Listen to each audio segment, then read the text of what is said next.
வணக்கம். செல்வகுமாரின் அதிகாலை வானிலை ஆய்வறிக்கை. அதிகாரப்பூர்வ வானிலை அறிக்கைக்கு இந்திய வானிலை ஆராய்ச்சித்துறை அறிக்கையை பார்க்கவும். 2026 மே 28 வியாழக்கிழமை அதிகாலை நிலவர வானிலை பதிவு. வானிலை அமைப்பு. அரபிக்கடலில் லட்சத்தீவுக்கு அருகே காற்று சுழற்சி உருவாகியது. மிக மெல்ல கேரள கடற்கரையை நெருங்கும் என்று எதிர்பார்க்கப்படுகிறது. படிப்படியாக தென்மேற்கு பருவமழை தொடங்கும். தென்மேற்கு பருவமழை தொடங்குவதற்கு முன்பு வெப்பச்சலன இடிமழை பிடிவும் படிப்படியாக தீவிரமடையும். வரக்கூடிய மே மாத இறுதி நாட்களிலும் வெப்பச்சலன இடிமழை பிடிவு தீவிரமடையும். அதே வேளையில் ஜூன் மாதம் 3ஆம் தேதியிலிருந்து தென்மேற்கு பருவமழையும் வலுக்க இருக்கிறது. ஆக மே இறுதிக்கு பிறகு படிப்படியாக வெப்பம் குறைந்து ஜூன் 3 முற்றிலுமாக வெப்பம் விலகி வெப்பச்சலன இடிமழை பொழிவும் கேரளா மற்றும் தமிழ்நாட்டின் மேற்கு தொடர்ச்சி மலைப்பகுதிகளில் வலுவான தென்மேற்கு பருவமழையும் பொழிய இருக்கிறது. இது தொடர்பாக விரிவான அறிக்கையில் பார்ப்போம். நேற்றைக்கு பார்த்தீங்கன்னா கன்னியாகுமரி, தூத்துக்குடி, விருதுநகர், மதுரை, திண்டுக்கல் மாவட்டத்தில் ஒரு சில இடங்கள், புதுக்கோட்டை மாவட்டத்தின் ஒரு சில இடங்கள், சிவகங்கை, கோயமுத்தூர் மாவட்டத்தின் வடக்கு பகுதி, அதாவது திருப்பூர் மாவட்ட எல்லையோர பகுதி, அவினாசி ஒட்டி உள்ள பகுதி, அவினாசி, திருப்பூர் மாவட்டம் வடக்கு அவினாசி மற்றும் திருவண்ணாமலை, திருப்பத்தூர், வேலூர், கிருஷ்ணகிரி, தருமபுரி மாவட்டத்தோட கல்வராயன் மலைப்பகுதி, இங்கெல்லாம் நல்ல மழைப்பொழிவு நேற்றைக்கு கொடுத்துருக்கு. மழைப்பொழிவை பார்த்தீங்கன்னா முதல்ல கன்னியாகுமரியிலிருந்து பார்ப்போம். கன்னியாகுமரி மாவட்டம் முக்கியமாக அருமனை 5 சென்டிமீட்டர் பெய்திருக்கு. அருமனை.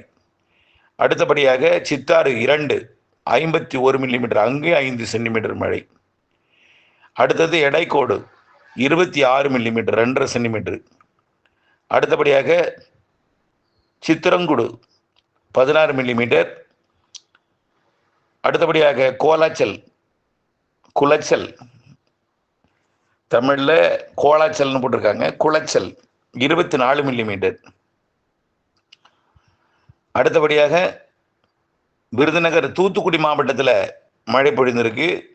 வாகைக்குளம் 18 மில்லிமீட்டர். அடுத்தபடியாக தூத்துக்குடி மாவட்ட வடக்கு பகுதியிலையும் மாசர்பட்டி 21 மில்லிமீட்டர், மெட்டில்பட்டி 21 மில்லிமீட்டர். அடுத்தது விருதுநகர் மாவட்டம் சாத்தூர் 23 மில்லிமீட்டர். விருதுநகர் மாவட்டம் சின்னக்காமன்பட்டி 17 மில்லிமீட்டர் மழை பொழிந்திருக்கிறது.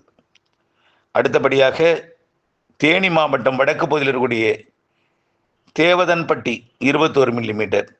திண்டுக்கல் மாவட்டம் கொடைக்கானல் பெருமாள் மலை 5 சென்டிமீட்டர், 49 மில்லிமீட்டர் பெய்திருக்கிறது. இன்னும் நிறைய இடங்களில் மழை தான். நான் இப்போ கொஞ்சம் 5 சென்டிமீட்டர் 4 சென்டிமீட்டர் மட்டும் கொடுத்து கொண்டு இருக்கு, 3 சென்டிமீட்டருக்கு மேலே. அதே போல் சிவகங்கை மாவட்டம் மராணி 20 மில்லிமீட்டர் மழை பொழிந்திருக்கிறது. மேலும் சிவகங்கை மாவட்டத்தில் திருப்பத்தூர் 27 மில்லிமீட்டர் பெய்திருக்கிறது. அடுத்தபடியாக திருப்பூர் மாவட்டம் வடக்கு பகுதி திருமுருகன்பூண்டி 28 மில்லிமீட்டர் பெய்திருக்கிறது. இது அவினாசி ஒட்டிய பகுதி. அடுத்தது புஞ்சை தாமரைக்குளம் 20 மில்லிமீட்டர் பெய்திருக்கிறது. அடுத்தபடியாக அவினாசி கிழக்கு 32 மில்லிமீட்டர் பெய்திருக்கிறது. அவினாசி கிழக்கு. நீலகிரி மாவட்டத்திலையும் மழை தான்.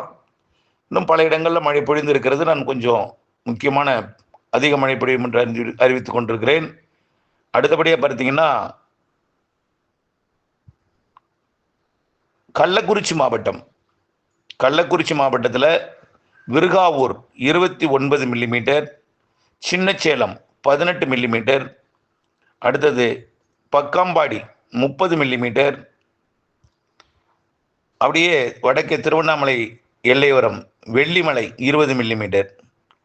சேலம் மாவட்டம் கல்வராய மலைப்பகுதியை ஒட்டிய பகுதி இடையப்பட்டி 23 மில்லிமீட்டர். தருமபுரி மாவட்டம் சூரியகாடி 40 மில்லிமீட்டர் மழை பொழிந்திருக்கிறது. அதே போல் தருமபுரி மாவட்டத்தோட கிருஷ்ணகிரி மாவட்ட எல்லையோரம் மருதிப்பட்டி 22 மில்லிமீட்டர் மழை பொழிந்திருக்கிறது. திருவண்ணாமலை மாவட்டம் தெற்கு பகுதி புதுர் செக்காடி 45 மில்லிமீட்டர் மழை பொழிந்திருக்கிறது. இவையெல்லாம் நான் அறிவித்திருக்கிற இந்த ஊர் பெயரெல்லாம்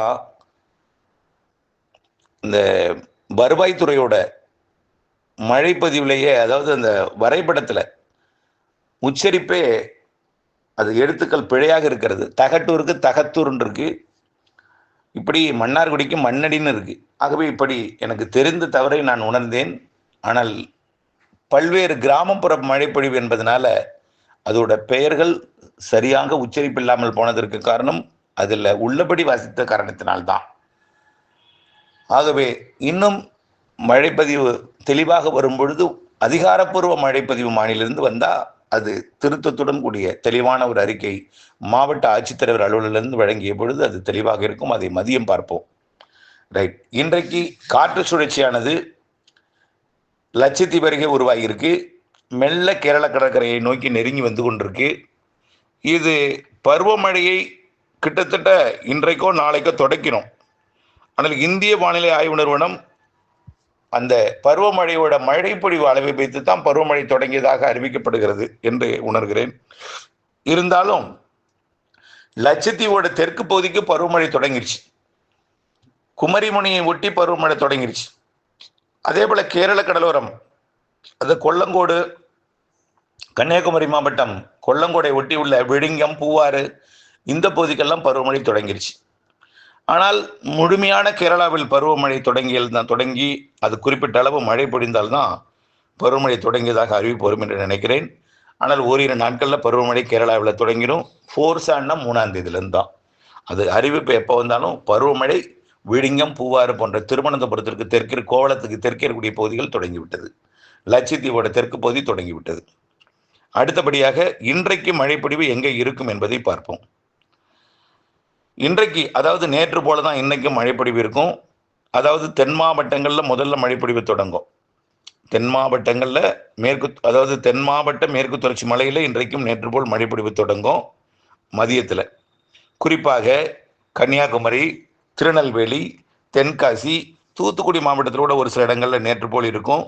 விருதுநகர், தேனி மாவட்டத்திலையும், அதனைத் தொடர்ந்து நீலகிரி மாவட்டத்திலையும், திருப்பூர், கோயம்புத்தூர் மாவட்டத்தின் மலைப்பகுதிகளிலையும் மழைப்பொழிவு தொடங்கும். பிறகு மிக மெல்ல அந்த மழைப்பொழிவு கர்நாடக எல்லையோர பகுதிகளிலையும் ஆந்திர எல்லையோர பகுதிகளிலையும் மாலையில் தொடங்கும். அதாவது ஒரு 6 மணி 5 மணிக்கு மேலே தொடங்கும். பிறகு அந்த மழைப்பொழிவு கர்நாடக எல்லையோர மாவட்டங்களில் வலுத்து, அதாவது ஆந்திர எல்லையோர கர்நாடக எல்லையோர மாவட்டங்களில் வலுத்து கர்நாடக பகுதி பெங்களூரு, மைசூருக்கு நல்ல மழைப்பொழிவை நள்ளிரவில் கொடுக்கும் என்று எதிர்பார்க்கப்படுகிறது.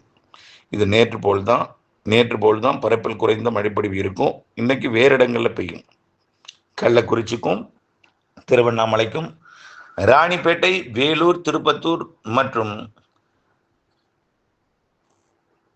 திருவள்ளூர் மாவட்டத்தின் மேற்கு பகுதிக்கும், அப்படியே திருவண்ணாமலை, கள்ளக்குறிச்சிக்கும், காஞ்சிபுரத்திற்கும், கிருஷ்ணகிரி, தருமபுரி, சேலம், நாமக்கல் மற்றும் ஈரோடு, நீலகிரி, கோயம்புத்தூர் வடக்கு, திருப்பூர் வடக்கு, கரூர் மற்றும் திருப்பூர், கோயம்புத்தூர் தெற்கு மற்றும் திண்டுக்கல் மாவட்டத்திலும், தென் மாவட்டங்கள் அங்கங்கேயும், புதுக்கோட்டை, சிவகங்கைக்கும் ஒரு சில இடங்கள்லையும், திருச்சி மாவட்ட வடக்கு பகுதிக்கு ஒரு சில இடங்கள்லையும் வாய்ப்பு இருக்கு.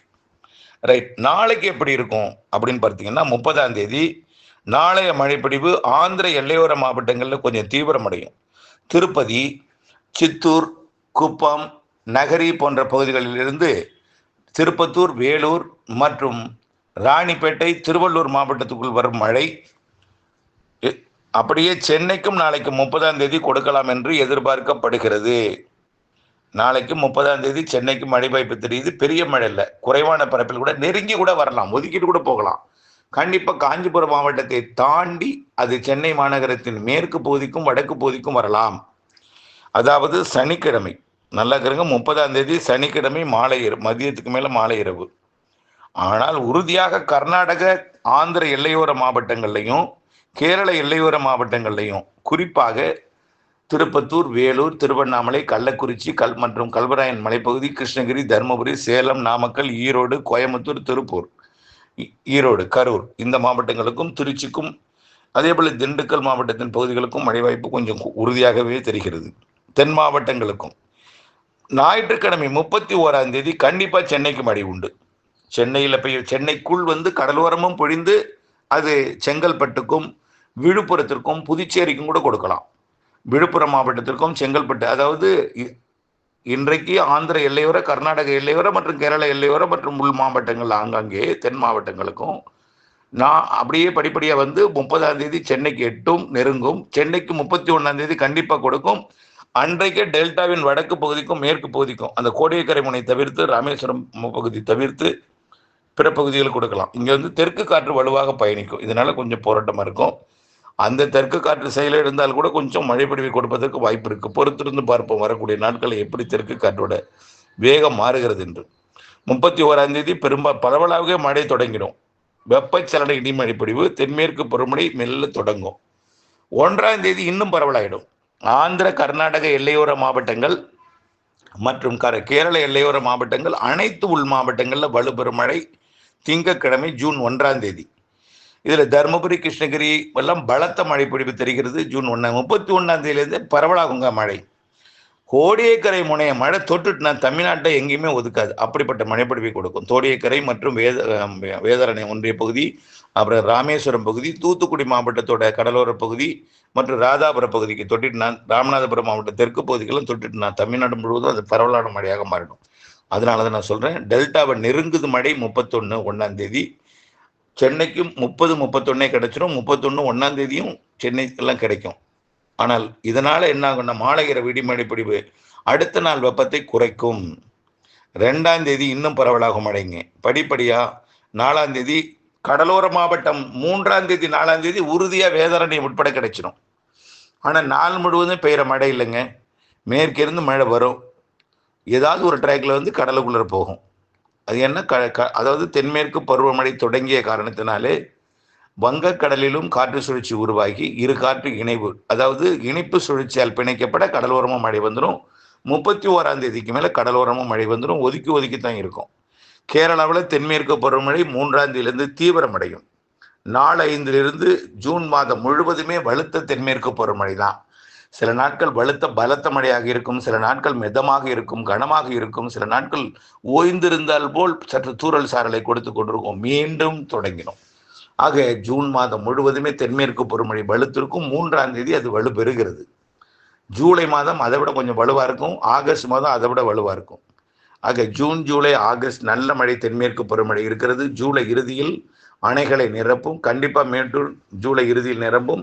ஆகஸ்டில் கடலிற்கு உபரி நீர் திறக்கும் அளவிற்கு மழைப்பொழிவு இருக்கிறது என்பதையும் தெரியப்படுத்த விரும்புகிறேன்.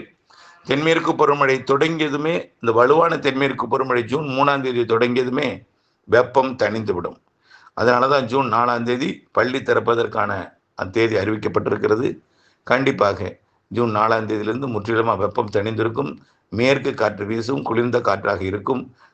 வெப்பசலன இடிமழை பொழிவு மாலை இரவில் கிடைக்கும். ஆனால் வெப்பம் தனிமே தவிர சுத்தமாக வெப்பம் தனியாது. ஏன்னா கேரளாவில் பெய்யக்கூடிய மழையினால் சாரல் வரும். அப்போ வந்து கொஞ்சம் வெப்பம் தணிஞ்சிருக்கும். குளிர்ந்த காற்று வரும் என்பதனால் வெப்பம் தனியும். ஆக புரிந்திருக்கும் என்று நினைக்கிறேன். ஆக தொடர்ந்து வானிலை அப்டேட்ஸோட இணைந்திருந்து வானிலையிலிருந்து விவசாயம் செய்ய அன்போடு கேட்டுக்கொள்கிறேன். அப்டேட்ஸ் துல்லியம் அறிய இணைந்திருப்பது காலத்தின் கட்டாயம். அப்டேட்ஸோடு இணைந்திருங்கள். நன்றி.